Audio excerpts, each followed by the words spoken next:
Hello class, this is a continuation on index laws with fractional indices. The previous index laws apply as usual even with fractional indices.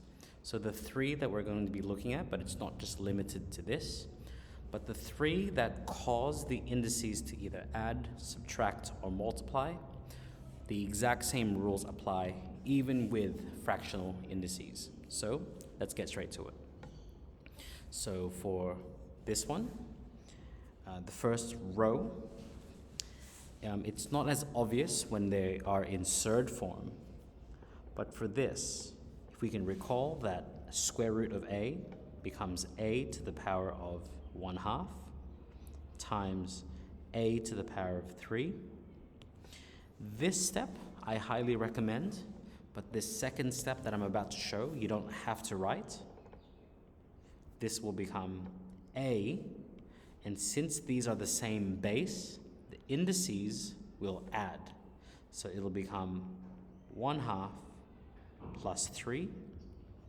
You can always check your calculator for this, right? So this becomes 7/2. You can check here. So 1/2 plus 3. As you can see, this becomes, as a fraction, well, decimal, 3.5. And as a fraction, it's 7/2. So a to the power of 7/2. And this we bring back into surd form. So this is a to the power of 7 square root. Because remember, that denominator tells us what numbered root it is. That's the first example, and as you can see, we're still just applying this first index law. So here we go. Well, now that you've seen this first one, you'll find that the next two are rather straightforward. So it's the same thing. This becomes, well, b to the power of 4 doesn't change. This becomes b to the power of 1/3. And once again, that middle step here, you don't have to write this, in which case I'm not going to for this second time round. So 4 plus 1/3, so the indices will add. That gives us 13/3. So this becomes b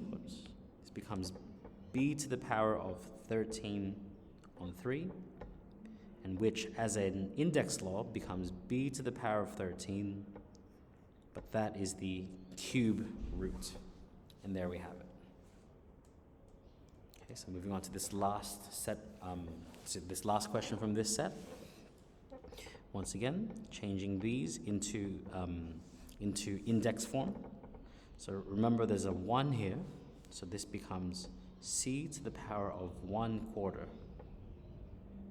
times this one here, since it's to the power of 3, this becomes c to the power of 3/4. And as you can see from here, when we add these 1/4, so 1/4 plus 3/4, this just gives us c to the power of 1. So this just simplifies to c to the power of 1, which we can just write as c.